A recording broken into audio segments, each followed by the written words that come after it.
Good evening from Vietnam. Good morning to you, Rod. Thanks a lot for spending your morning joining our show and share your stories to our global audience. And on behalf of the listeners around the world, we want to say congratulations on your newest book. I'm excited for you. Oh, thank you so much. It's a pleasure to be with you again. Rod, and then for our audience, it's a great honor if we Yes. can have you to do a little introduction about you are, who you are, and the works you are doing for them, please. Okay. Well, I'm Rod Collins, and I am primarily these days an author and speaker on a alternative and I think a superior form of management organization, which is the peer-to-peer network, and is the prime subject of this third book that I've written. Nobody is smarter than everybody. Before becoming an author, which I did, I guess it's about 16, 17 years ago now that I made that my primary work, I spent over 3 decades with a health insurance company within the United States known as the Blue Cross Blue Shield Federal Employee Program. And I began there as a statistical analyst, and for the last 5 years, I was the business's chief executive. And prior to becoming chief executive, I was the leader of the operations of the business. And so over the 10 years during which I was leader of operations first and then the chief executive second, I had the opportunity to apply the principles and practices of the peer-to-peer network model. And it led to what still remains to this day the largest 5-year growth period in the history of that business. And that history is over 6 decades old. And so this is a powerful management model. And I look forward to our conversation. Beautiful, beautiful. And thanks for sharing a little bit about your bio to our audience. So let's move forward to the exciting news, which is the book. Okay. So Yeah. tell us what triggered you to write this book. Well, it goes back to my days when I was with Blue Cross Blue Shield. We had the insight when I was leading the operations. We needed to turn the business around. We had sustained about 2 decades of low growth, low performance. But we were succeeding, but not at the level that we wanted to. We had a market share of about 39%, and in the 70s, it had dropped from 62% all the way down to 39. And when I took over the operations, we had gotten it up to 43% market share. That was across 2 decades. So we were having a hard time getting our market share back. And when I was asked to lead the operations, I had the insight, we lead this organization like it's a hierarchy, but it's really a network because it was an alliance of 39 independent companies. Our offices were in Washington, D.C., and we were more or less following the only management model that most people know, which is the top-down command and control. And so we had the insight, we better learn how to lead a network because that's what it is. And so we invented some very different management practices, which we employed. We changed we changed the way management worked. We changed the way we met. We changed the way we measured our members. And all of this was immensely successful. And we did get that market share up. When I left in 2007, we had gotten it up to 59%. Wow. So we had gained back almost all of our market share. And we went from a $6 billion business to a $19 billion business. And so it was a significant growth period.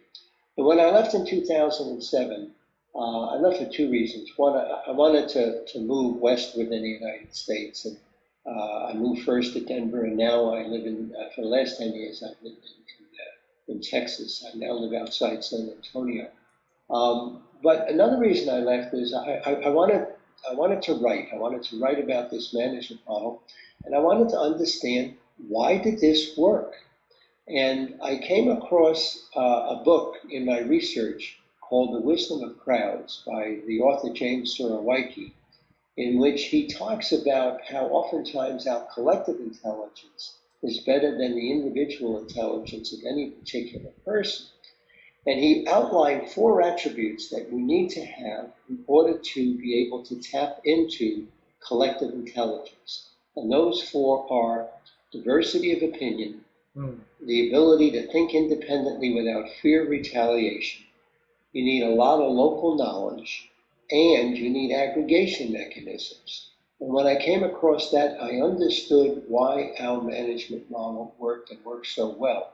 An important part of it was a meeting format we called the Collective Intelligence Workshop, where we would bring together about 50 people from all of these different organizations.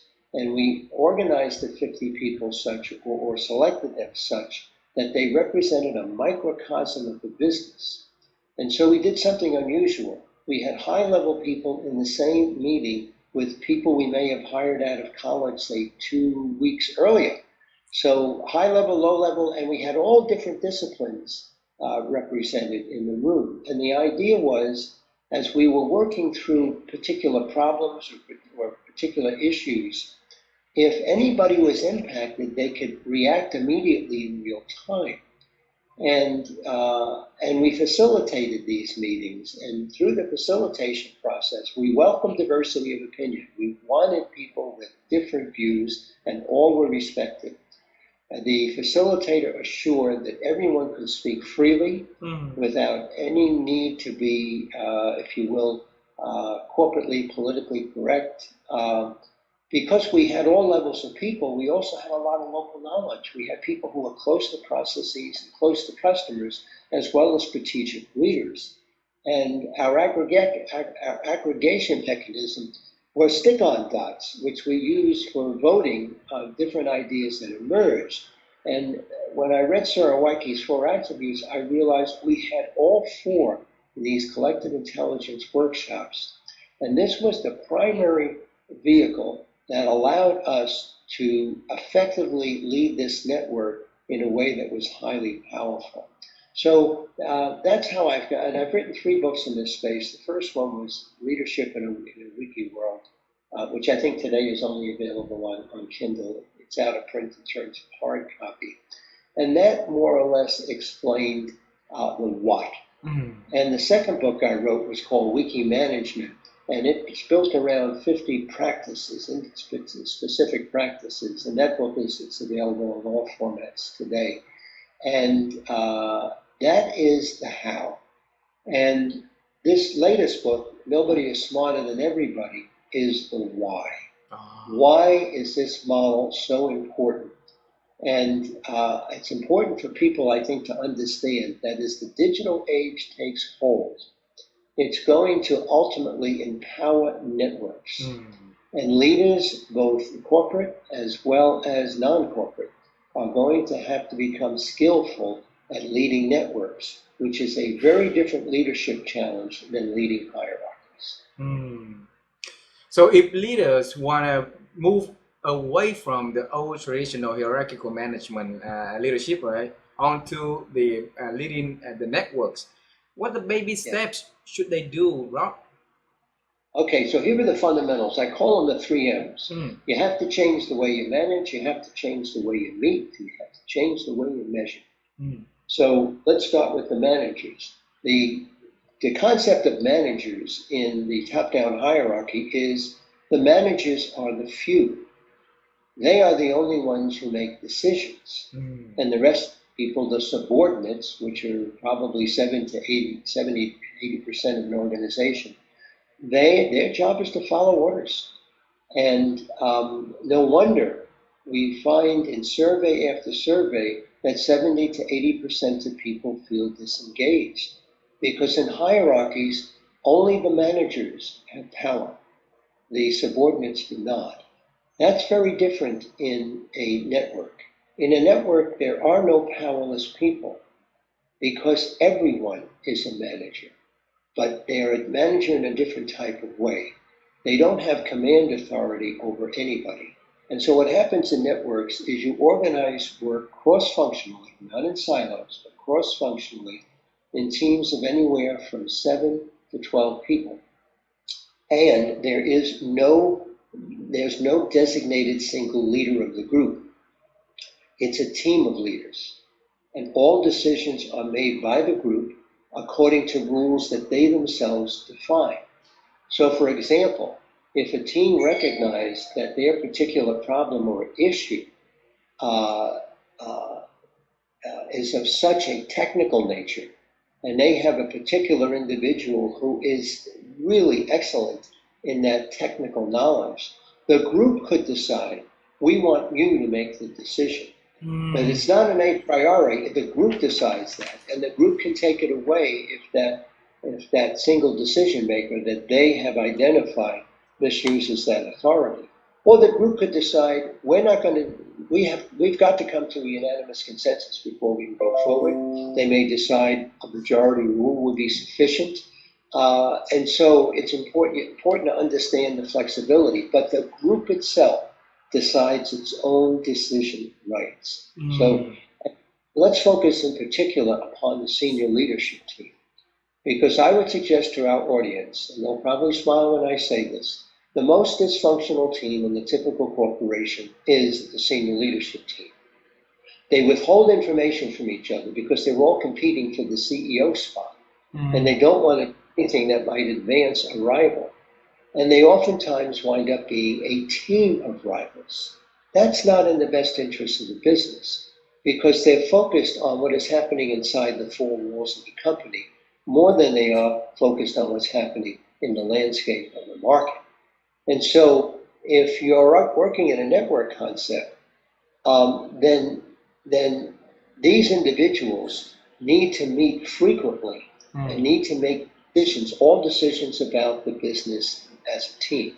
So, for example, when I was in Blue Cross Blue Shield and put this model into place, one of the things we did is, instead of going off-site once a year, as often happens, or even once a quarter with strategic leadership teams, we went off-site once every 2 weeks for a whole day. And I wanted this team focusing on the outside world, on how things are changing. I wanted us dealing with problems that we could see coming down the pike and taking the time to recognize them. Because oftentimes you've got to do some digging and you have to discover what might be the most important issues. This way, we were not talking about the key issues in the midst of a crisis. We were talking about key issues that we recognized early on, oftentimes ahead of our competition. And so this created a competitive advantage for us. The other thing I did with the team is said, so these were leaders of the various functions like marketing and operations and information systems, etc. I said no single individual can make a unilateral decision within their area that in any way impacts another area. All decisions must be made by this team as a team. And in doing that, we did our decision making in a holistic fashion and did not have unintended consequences. So often, silos, a leader of a silo makes a decision that affects another area. He or she didn't know it affected the other area. And by the time they're talking about it, the consequences have created a problem. Now you've got to devote attention to that. You've got probably some ill will feelings between the two executives, with one thinking, you left me out, or you did this on purpose, and that didn't happen at all. It's an unintended consequence. Well, all of that gets eliminated when a senior leadership team goes off-site once every 2 weeks, because you're recognizing these potential issues before you've taken action. And what this results in, you do things in less time, less cost, and better quality. But let's talk about now the meetings. I talked a little bit before about the collective intelligence workshop. And I think it's important periodically to get a microcosm of your business in the room and have somebody in the room who is close to customers, so that you've got a proxy for a customer voice. I think that's extremely important. And these need to be physical face-to-face meetings. Zoom is wonderful when everyone has an established historical context, when there's a clear understanding about what we're doing. But oftentimes, the biggest problems are things where there are a lot of unknown unknowns. There's a certain discovery process that needs to go on. That doesn't happen well in a Zoom call. You need to get the people together face to face. And if you've got people distributed, which I think is more likely today, you need to make the investment of the travel cost to bring a microcosm of the business to a single location for 1 or 2 days, preferably 2 days, so you can mine these in these facilitated sessions, and that you can leverage the collective intelligence of the group.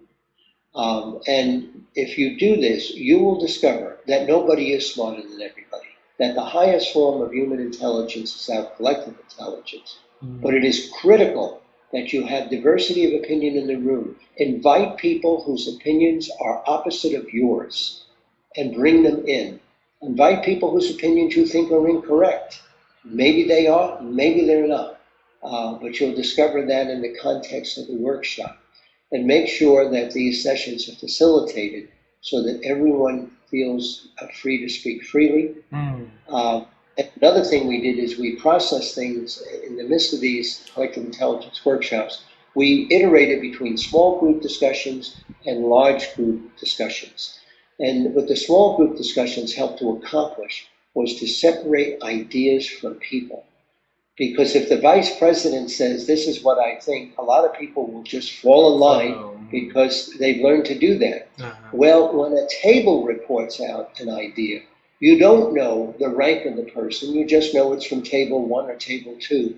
And just this mere act puts all ideas on a level playing field, which is important in the collective intelligence process. And the last thing is you've got to change the measures. I am a fan of a tool that was created probably about 20 or 30 years ago called the balanced scorecard. And I think the balanced scorecard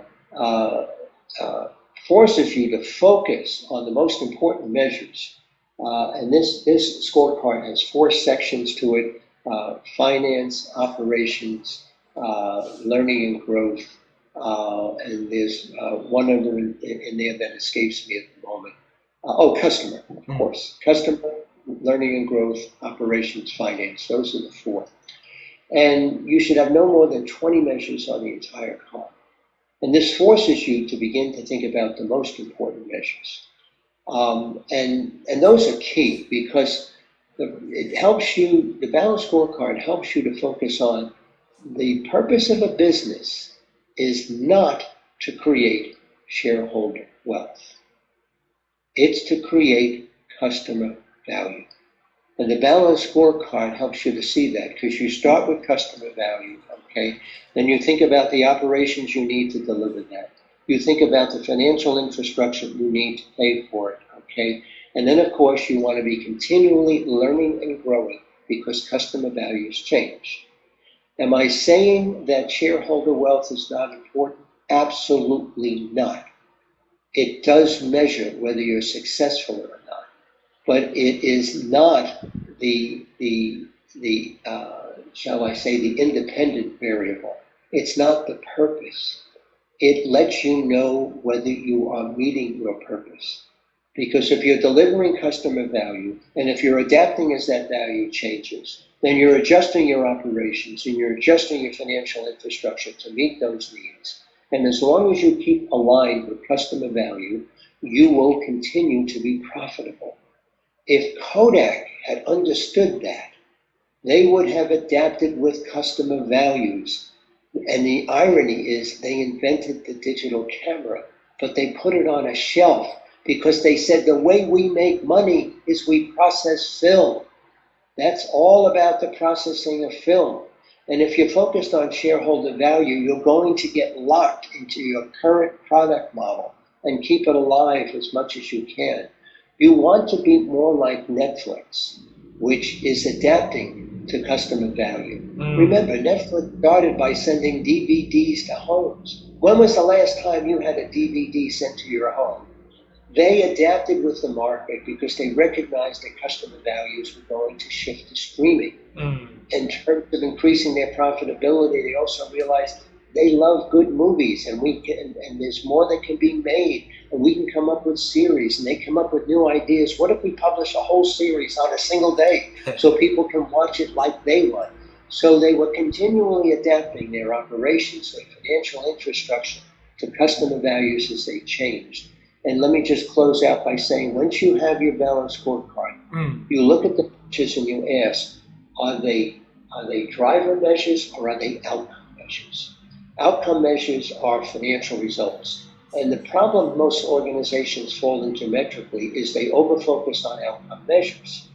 Well, if those outcome measures go negative, it's too late to make a difference. What you want to focus on is your driver measures or your leading indicators, because they will when they go negative, that is not necessarily a bad thing. That actually may be a good thing, because it may be a signal. You need to make an adaptation to your product model, and you're learning in time before it's hit your bottom line. And so I recommend to companies, once you've done your balanced scorecard, pull out the four most important driver measures and publicize them everywhere throughout your company. Everyone should know how you're doing on your driver measures, because this will enable self-management by people. And when I was with Blue Cross Blue Shield, we identified our four, and we broadcast them all over the walls. If you walked off the elevator, you would know how our driver measures were, because we had them posted right there when you came off the elevator, and we color-coded them. If the driver measures were very favorable, we colored them blue, because when you're Blue Cross Blue Shield, blue is the highest color. So excellent was blue. If we were doing good, it was green. If we were doing fair, it was yellow, and if we were failing, it was red. And so when our people step off the elevator, if they saw something was yellow, they didn't have to wait for a boss to tell them what they needed to do. They needed began to say, all right, what can we began to get together? This way we brought the whole energy of the company into getting these measures up. Or the other thing we would do is have a conversation. Perhaps we'll never get these measures to go to green or blue again, because customer value has so shifted. We need to be doing something else, okay, and looking at our leading indicators in terms of that. So networks are better designed for learning and growth than our hierarchies, which tend to get over-focused on preserving yesterday for as long as we can. Wow. Rob, the new leadership style that you introduced in the book is so strange to a lot of us in terms of old management books that we've been having, right? So all of the research on management, all the organizational structures that existing at the moment would not fit with that model. So how the organization needs to evolve to change that structure to to adapt the model. So from a structural standpoint, the big change is you have to shift from silos into teams. So let me give a practical example. And it's one of the companies I focus on in the new book. It's a company called Buurtzorg. Buurtzorg is in the Netherlands, and it's in the home healthcare space, which is a really critical part of the Dutch healthcare system. There was a gentleman by the name of Joost de Blaak, and his first name is Jos, but I believe it's pronounced Joost. And Joost was working for a home health care company, and he thought, there's got to be a better way to do this. And he was seeing that in his particular company, the accountants and the accountant types, if you will, people overly focused on costs, were setting up the operations so that they could minimize costs. And what happened is, you might have Nurse Sally visiting a particular patient on Monday. Then you have Nurse John visiting on Wednesday, and Nurse Sue on Friday. And he thought, why can't we have the same nurse going Monday, Wednesday, and Friday? And why can't we have teams of people handle a particular group of patients and let them find the best way to do it? And he thought, they'll never do this. If I bring this forward, they'll never accept it here. They're really wedded to the hierarchy and the silo thinking. So he started his own company. And he started his own company with probably about a dozen nurses. And so he set up this structure where the team of nurses will make the decisions themselves without any unilateral leader. They will handle all aspects of it. They'll handle the financing, they'll handle the operations, they'll handle the assignments and the scheduling. And people started to come to his organization. And so he kept, every time new people came in, he kept organizing them in these autonomous teams of 10 to 12 people. Today, Buurtzorg employs 70% of all home health care nurses in the Netherlands. That was organic. And what does it tell us? It's a better way to work because the people prefer it. But here's what's amazing. In this new model, the block cut the cost of home health care by over 30%. He did a better job of cost effectiveness than those who are focused on the bottom line, the share, if you will, the shareholder wealth, the profitability. What Joost de Block focused on, what's the customer value? What's meaningful to the patients? And having the same nurse come and visit with them and developing a relationship meant they healed faster and got better faster. And they got better care because as the nurses got to know them more in depth, then they could make better and more insightful recommendations for the improvement of the patients. So here's another demonstration. The purpose of a business is to create customer value. That's your pathway to profitability. It's not a direct pathway. It is an indirect pathway. Beautiful. Wow. It made me remember about my first job that I worked for the home care company. I will dig into that case of John's business. You need to text me the name of the company so that I can text my CEO back in Seattle for her to look at your book and the business case for that healthcare company to see if she can adopt something new to reinvent the way that she's leading her organization for the past 20 years. Thanks for sharing that, John. Rod. Okay. Yeah. I should mention one other thing. I mentioned the importance of 7 to 12. There's two sets of numbers that are important if you organize as a network. So teams should be 7 to 12. They don't have a single leader. They make decisions as a group, okay? If they would have difficulty making decisions, they can invite people from outside their team who might be able to assist them. But again, there's no unilateral decision making. The other important number is 150. And this was discovered by Bill Gore, who started a company called W.L. Gore and Associates, and they make Gore-Tex, which is that's the waterproofing that you find on a lot of raincoats and shoes and so forth. And they make other products too, using innovative chemical applications. I happen to be a guitarist, and they changed the world of guitar strings because when I first learned over 50 years ago, I used to have to change my strings every 6 to 8 weeks. But they put this chemical coating on the strings, and now they last much longer. And maybe like strings can last even as long as a year. And then everybody else had to catch up when they put this new product in. But anyway, back to Bill Gore. Started with DuPont, and he also thought there had to be a better way to run a chemical company. And he literally started the business in his basement, and he set it up as a self-managed organization. There would be no bosses. Teams would make decisions again. And it worked very well in the context of these teams of 7 to 12 people until the unit hit about 200 people. And things started to break down. The teams need to coordinate across themselves. We probably don't have time in this call to go into that, but and he began to see why large organizations are set up as hierarchies. And But he didn't want to go there. So he had this insight.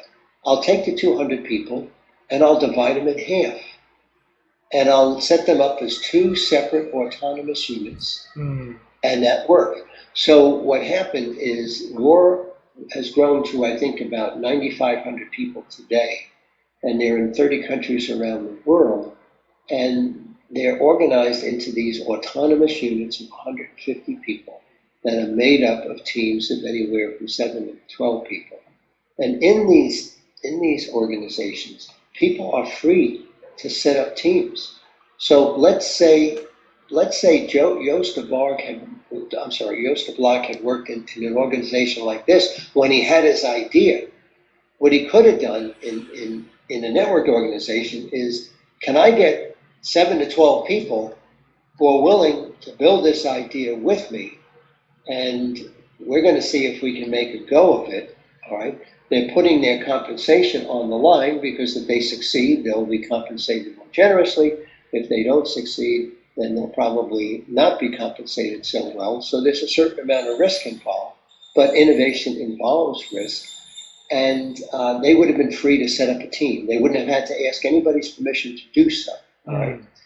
And whether or not that idea would go forward would be something they would bring to a group of people, much like you see on Shark Tank, where they would present their idea and others would decide, does this have merit or not?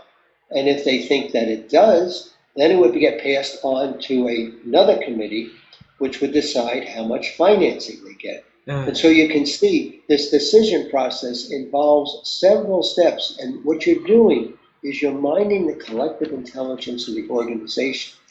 And while as listeners may think, well, this sounds cumbersome, but I'd say, no, it is not as cumbersome as running something up and down a chain of command. That is cumbersome, okay? But the ability for teams to take things to other teams and to get independent judgments, and then somebody else deciding to finance, you have enough eyes looking at it, but it moves much faster. It's moved much faster compared to, because the existing hierarchical layer exists for a reason, right? So it's make faster decision if it is, and then somebody will be held accountable for, whether or not the project is successful or is a failure. Somebody will be held accountable for that. So in your proposed model, how can we hold people accountable if things not going the right direction? Oh, they're more accountable. Because now, here's why they're more accountable. In the hierarchy, accountability is to a boss. And let's face it, my compensation depends upon primarily my keeping this single person happy. If I keep them happy, I get paid more. If they're not, I'm going to get paid less. All right. And what happens is, if that leader is wrong or off mark, there's nothing that subordinate can do about it. They have to fall in line. That's not good for the company. What happens in networks is, I'm accountable to everyone on the team. That drives collaboration. It doesn't drive rivalry. In a hierarchy, I can take the attitude, I work for my boss, the rest of you be damned. And that happens. You can't do that in a network. If I'm in a team of 10 to 12 people, I have got to find a way to work with all of them. And all of those people are going to have input into my compensation. Because at the end of the period, you will ask everyone on that team, all right? And what I like to do is suggest, use the Net Promoter Score and make it very simple. How likely would you recommend to a friend or a colleague working with this individual on a scale of 1 to 10? We get into all of this granularity, which really is a distraction. The key thing is, do we deliver results in a way that add value to customers? And if at the end of the period, I know that 9 or 10 other people are going to answer the question, how likely would you recommend working with this individual to a friend or a colleague? I'm going to do everything I can to get everybody to give me 9s or 10s. So I have to find a way to work with them. I'm driving collaboration. I'm killing internal rivalries. That adds value to the business. No, it doesn't diminish accountability. It actually increases accountability. Beautiful. I can never take the attitude, I work for my boss, the rest of you be damned. Can't do that. So it means that a lot of us need to reskill ourselves to adopt to this new model also. So what is the three major skills that we need to adopt and learn, so that we can, work well in under this new model? So the three major skills, I'll go back to the three M's again, all right? Ah, Change the way you manage, okay? Everyone's a manager. And leadership is a team function, not an individual function. And build teams of leaders. Let everyone on the team be involved in decision making.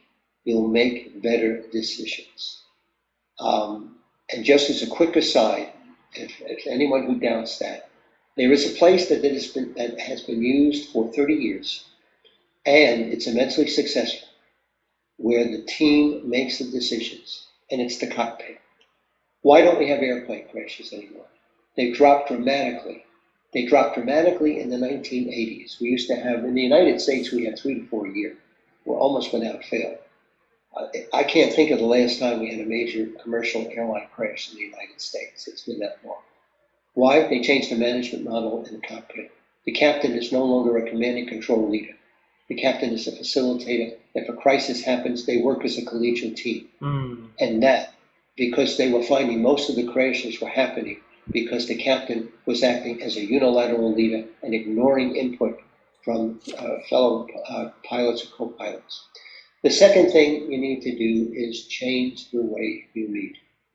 The most dysfunctional way to meet is around a conference table and to engage in debate. It's the lowest form, I think, of human discourse. You need facilitators. That's a new role in the network model. You don't need bosses. We need facilitators. The facilitators have no decision-making authority. All they can do is guide teams. And facilitators, if you have facilitators, if a team is stuck and having a hard time making a decision, they can bring in a facilitator who can guide them through the exercises and the tools and the practices that they are highly skilled in to get the group there. So collective intelligence workshops, again, working in the context of teams, having facilitators. And the third thing is to change the metrics. I do advise construct a balanced scorecard for your business. Go in, what are the driver measures, outcome measures, the driver measures and leading indicators. Know the difference, and you should have a good balance between those two among the 20 measures in the balanced scorecard. And then pull out the 4 most important leading indicators. And everyone should know the results on those in real time. That will drive a more effective business. The more people know and understand things, the more they are able to collaborate, the more they're able to help, the more they're able to self-manage. And self-management won't lead to chaos. In our particular case, it led to the largest 5-year growth period our business ever had when I was with the Blue Cross Blue Shield Federal Employee Program. It is a powerful management model. Rod, regarding to the hybrid model at the moment, employees are driving organization to continue the hybrid model. So the second M, the meeting, where to meet and stuff like that, seems to be put into challenge a little bit here, because you said it has to be meeting face to face, right? And companies are now having more people working remotely from everywhere, all over the world. So how can is that adaptable onto maybe hybrid model, or has to be face to face? Well, you can be a distributed company, and I think remote work is here to stay, and that's not going back. And I'm not opposed to Zoom calls, and I think the teams, the teams themselves, they can do a lot of routine work through Zoom. But in the event that a new challenge is being faced, You have to have the resources to bring people physically together. Because the goal of when you're facing new challenges, your primary goal as a team is you've got to get past your two blind spots. One is unconscious biases, and that's a problem with hierarchies, because when individuals can make unilateral decisions, they can leverage unconscious biases that can kill a company. That's what happened with Kodak. They had an unconscious bias towards their business would always be film. The other unconscious bias is the unknown unknowns. And oftentimes, the only way you can discover those is when you all get together and start putting together information.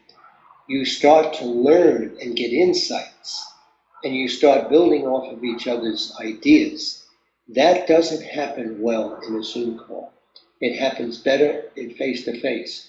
So I'm not saying that you've got to meet all the time. I think meeting face-to-face will still be the exception, not the rule. But there needs to be an investment in that, and that needs to be seen as an investment and not a cost. Because if you have a brilliant insight that comes up with a new product model that is going to preserve your profitability when your current product model becomes obsolete, and it will become obsolete, and your only question is, will you kill it or will your competitor kill it? You want to kill your own product and replace it with something you built. Those types of insights are only going to come in a face-to-face fashion. And senior leadership teams need to be getting together frequently in a face-to-face fashion because their primary job is strategy. And their primary job is uncovering as quickly as possible as many unknowns as they can. Because the faster they can do that, and the better they stay ahead of the competition. They become pace setters rather than followers. And followers could survive in 20th century business because the pace of change was slow. Followers today get left by the wayside because the pace of change is too fast. If you want to stay ahead of the pace of change, you need an organization that can learn and grow, and you need a very effective strategic leadership team that functions as a team, that can learn as a team. Because today, the essence of strategy is not central planning, it's iterative discovery. And the senior leadership team needs to be leaders in the iterative discovery and modeling that behavior for the rest of the organization. Rod, leaders are relatively good people, smart people, right? That's how they got into the leadership role. And I believe the leaders also understand the importance of collaborative intelligence, right? So they know how important it is to get the pupils' opinions, get involved into that one. And the motto that you wrote on this book is transformative. That's for sure. Your organization is a prime example of how that system works, right? But transforming organization all at once like this is going to be very scary for a lot of seasonal leaders, right? So what should they do to prevent the change to be overwhelming for the organizations and overwhelming for the existing system, overwhelming for their employees, and then let the results to be a motivating factor to make the whole change? There's no easy way around this. I'm not optimistic that most companies can make the transition because I think the leaders are too wedded to the top-down hierarchical model. The price that they will pay for this is they will be displaced, and nobody will know they're gone. I mean, nobody misses Circuit City here in the United States anymore. That was one of Jim Collins' 11 good to great companies. It's gone. Nobody misses Kodak. Nobody's pining for Blockbuster. These were great companies that all of a sudden disappeared.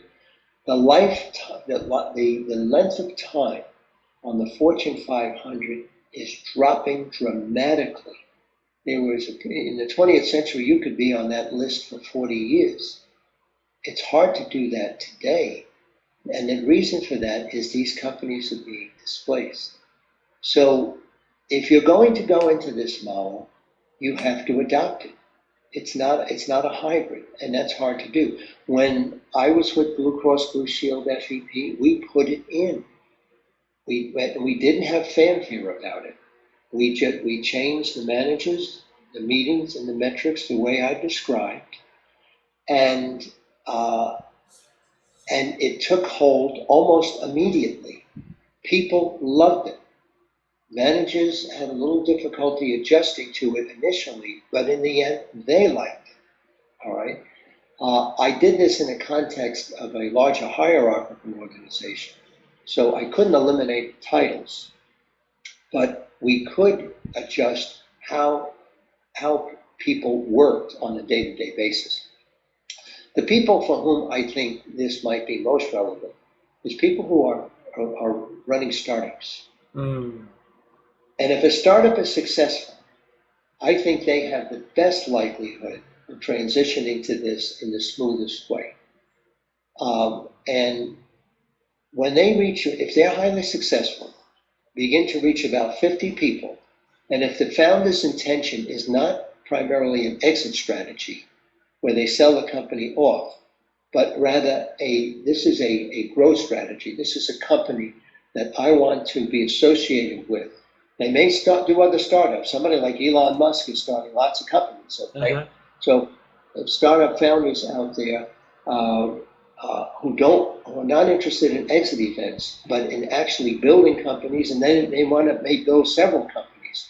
When they reach about 50 people, they're going to find they're going to have a formal organization. I gently chide that the first organization model of the typical startup is the dysfunctional family. And I don't say that pejoratively. Most of us were raised in dysfunctional families, and we love them, and they work because we're human beings. We have flaws, and we learn to live with them. And we also appreciate our dysfunctional families because they've helped us to develop coping mechanisms that work for us in the real world. The worst thing that can happen to a child is to have perfect parents.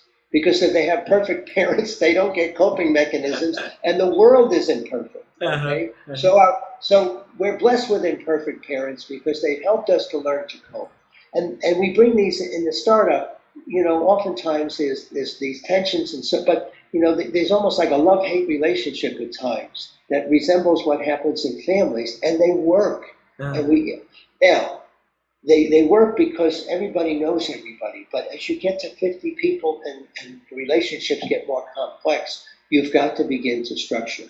And I would suggest to these founders, don't set up a top-down hierarchy. Don't set up departments. Set up a network of teams and keep growing in that sense. As you grow, keep adding more and more teams. And as you hit 150, then set up different units. And your company will continue to learn. You'll continue to preserve the innovative spark that was the success of your startup to begin with. Beautiful. And I think if you look at companies, for example, like Apple, like Netflix, they have major aspects of this in here. And I would also suggest that management is a continuum. And on one end, we have the top-down hierarchy, and on the other end, we have the peer-to-peer network. And there are different places along this line that people could fall. And so while Apple may not be perfectly self-managed, it has enough self-management practices that really dominates how the company works. And that appears to be the case in Netflix as well. They may have titles and so forth, but when you look at the way they behaviorally work, they're more like that. So I think startups have a wonderful opportunity.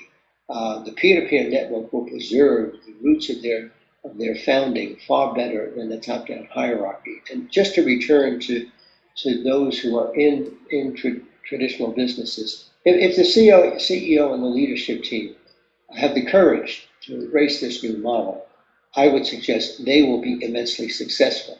But it means they're going to have to give up their unilateral authority. That's the hard part. The CEOs have to say, I don't make the decisions anymore. The senior leadership team is going to make them together. And we're going to make as few as we have to and push the decision-making down as far as we can. because that leads to a more vibrant organization. Beautiful. So when you wrote this book, right, who's the target audience that you are aiming at? Yeah, Rob? The target audience is everyone Mm. because everyone needs to understand why. And I also believe that this management model will be important not just for businesses and organizations, but for the larger society at large, especially in the times we find ourselves in. The digital age has opened up the tools of the network, but it is interesting that in the first decade of the digital age, we saw all the possibilities for mass collaboration. In the second decade, there was hesitancy among those who were leading the organizations. And today we are seeing people trying to set up top-down hierarchical structures over the new network digital structures. And how do we know this? I'm surprised. In the number of decades that I've been on this earth, I never thought that I would see the level of censorship that exists in the world today. Remember, the four attributes you need to leverage our collective intelligence, which is our highest intelligence: diversity of opinion, independent thinking, local knowledge, and aggregation mechanisms. These four are being crushed by the censorship. They don't want diversity of opinion, they want uniformity of thought. Independent thinking is being crushed by massive censorship campaigns. These are very counterproductive. Local knowledge, people who are close to processes are oftentimes banned. During the pandemic, doctors close to patients seeing consequences, okay, adverse consequences of this vaccine at levels we've never seen before were shut up. That local knowledge was important. And aggregation mechanisms are necessary in order to pool the collective intelligence. And so what we're seeing is when hierarchies are fighting back, they want only the experts to speak. Remember, experts are knowledgeable about yesterday. They know yesterday better than anybody, but no one is an expert on the future. And you need to bring together the experts of yesterday and the non-experts together, because oftentimes those are the insights that help you to get past unconscious biases and to uncover unknown unknowns. Because a different way of thinking by a non-expert combined with the knowledge of experts is how we are most intelligent. But giving voice only to those who are expert on yesterday is not going to help us to make a better future. Beautiful, beautiful. Rob, I need to ask you one question, and it's not going to be fair for you. But if you pick one chapter in the book and you want to share with us the chapter that you like most, what would that chapter is about? I would say that it's chapter 7, which is entitled When Power Does Not Corrupt. And so Lord Acton gave us the adage, power corrupts and absolute power corrupts absolutely. And that is true if power is done in a hierarchy. Because in a hierarchy, power is a function of force. It is the ability to command others to do what they otherwise would not choose to do. In the network, power is transformed and is inherently not corruptive. Why? Because power is a function of a very different dimension. It's a function of energy. It is not a priori. It emerges from the work of the group. And it is that energy that excites customers, that turns into profits. And when power is experienced as power as energy, no person on the team is powerless. And when no one is powerless, then you don't have corruption. Because what is corruption? It is the abuse of power by some people to give inordinate resources, inordinate rewards to themselves at the expense of others. When power is as energy, we are creating tremendous value. We're continually creating larger wealth, and we all get to participate in it. We keep creating a bigger pie rather than being focused on how I'm going to get the most out of a smaller pie. That's to me, that's the great insight of this model. is that it transforms the way power works. Wow. And when power is energy, power's not bad. It's good. It's humane. It makes for collaboration, makes for better human results. When power is force, then you have corruption. You have people who are thwarting other people. And unfortunately, most of us have only experienced power as command and control, as coercive. And not as many of us have experienced power in the context of energy. And so just to conclude this thought, the point that's made, and this was something identified by Abraham Maslow, who studied the most well-developed of people. He called them self-actualizers. And he said one of the things that characterized them is they invested in power with rather than power over. And power with is far more powerful than power over. Empower with, not empower. Power with is better than power over. Power over. That was Maslow's terms. And that's what self-actualizers did. They were invested in power with people rather than power over people. Wow. Imagine if every leader in this world is at that actualization stage, right? And create a workforce that power with people instead of power over people. How beautiful work's gonna be for the employees. And if they have a happy work life, they're gonna come home, be a happy person, having beautiful conversation at the dining table, and build hope for the children, get into the workforce happily also. So that would be a very beautiful circle, keep circulating.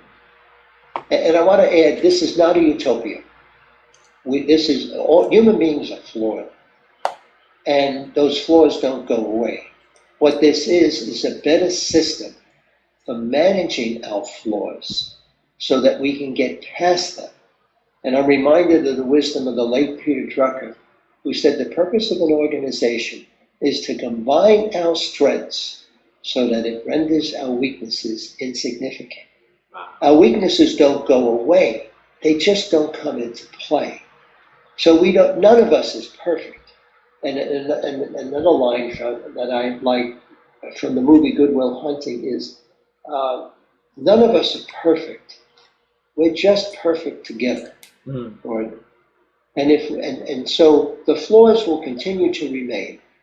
But the closest I think we get to experiencing excellence, perfection, if you will, is when we leverage our collective intelligence, when we engage in power as energy, and we're focused on continually making the world better for our customers, or if we're getting outside of business, making the world better for all the people around us. Beautiful. By empowering them to do more for themselves, because that's the essence of power. Wow. Rob, I have two last questions for this conversation, all right? Sure. Yes. Sure. And now we are not going to talk about the book. We talk about you, all right? So my wife and I, as you know, since last time, we on the quest to help people to improve their ability to think. Okay, you are the great thinker. You work with amazing thinkers and amazing people. So we need to ask you this question: how have you been expanding your ability to think? Oh, read. I constantly read, and I do a wide variety of reading. I'm really interested in where we are going over the next decade or two. And I'm really interested in the development of artificial intelligence because I think the development of AI is going to bring an existential crisis between how are we going to organize the world going forward with these new digital tools. Will it be a top-down hierarchy or will it be a peer-to-peer network? If it's a top-down hierarchy, we are likely to see the most draconian world that we could ever imagine. If we build it as a peer-to-peer network, I literally believe we will see an evolution in humanity. I'm optimistic that in the long run, we will do the evolution, but I think in the short run, there's going to be a lot of chaos. The other thing that occurs to me is we don't have artificial intelligence today. None of these systems are producing artificial intelligence. They're producing artificial information because many of these systems reflect biases. They have no ability to uncover unknown unknowns because they're projecting biases. If we are truly going to build artificial intelligence, we need to leverage the collective intelligence of the world because that's our highest form of intelligence. Then AI will be a tremendous tool. So that's what I do. A lot of reading and research, and I'm giving you some insight. In the next book that I plan on writing is going to focus on human intelligence because we have to understand that before we can build AI. And human intelligence, I'll just give a preview, falls into 4 quadrants: pre-rational, rational, irrational, and transrational. And the weakest of these is the irrational, which is where we are steeped in the world today. And if we build AI in the context of irrational intelligence, we're going to build a very poor tool. If we develop the tool in the context of what I call transrational intelligence. What is that? We will transrational intelligence. Transrational. Wow, there's a first Right. name. Yeah. So it's pre-rational, rational, irrational, transrational. Right. And what it is the intersection. Human beings live in 2 realities at the same time. Both are necessary: physical reality and social reality. We have 2 modes of thinking that were identified by Daniel Kahneman and Amos Tversky. Kahneman won the Nobel Prize for this, and that is System 1 thinking, System 2 thinking. System 1 thinking is not very rational. System 2 thinking is rational. And so we need to integrate these 2 ways of thinking and these 2 realities that we live in that are very different, all right? And right now we're overinvested in social reality at the expense of physical reality. And we are overinvested in System 1 thinking, which is not rational thinking. And when that happens, you are living in an irrational world. And if in that world you're developing AI with those irrational biases, you're not developing intelligence, you're developing artificial information. And so if we're going to build true AI, we first have to understand the complexities of human intelligence so that AI becomes a tremendous tool that accelerates our progress into thinking transrationally. Because if we can think transrationally, we will be at the highest form of human intelligence. And that's what opens up the opportunity for an evolutionary leap in humanity. And I think, I'm optimistic that in the long run we'll get there. In the short run, we're probably going to have some difficulties, maybe some major pains. But again, I'm ultimately optimistic. And so you've got some insight into the next one. You already answered my next planned questions already. It's about exciting news to be sharing. But since you already answered it, I'm gonna change the last question. Okay. I promise my coaching, my speaking coach to ask a bizarre question to any conversation. Sure. Okay, so it's gonna be a bizarre question. So, if you want to see one change in the world that can happen today, what would that be, Rob? Oh, I'd want the adoption of the peer-to-peer network model in all forms of social organization. I would want us to build the world around power structures that are built around power with, not power over. The peer-to-peer network, I believe, is the future of humanity, and it is necessary. If we don't learn how to build it, we will all live in a totalitarian world. If we don't want to live in a totalitarian world, in a more human world, then we have to practically adopt the peer-to-peer network model in every institution that we can. That's the one change that I would like to see. And I wrote this book and highlighted 3 companies who operate this way. This isn't theory, it's a practice. And those who have practiced it have built better organizations and more human organizations. And thanks for writing that book to help human to flourish again. Okay. All right. It's wonderful to see you, and I love to see you in person one day. If you ever decided to travel to this part of the world, let me know. If we travel to the US and you get a chance to go to San Antonio, I would definitely let you know in advance so that we can have a cup of coffee together, my friend, okay? Oh, I would love that. I would love that indeed. All right. Thank you so much. A pleasure talking with you. Pleasure talking with you too, Rod. You have a wonderful day. Say hello to everybody for me, please.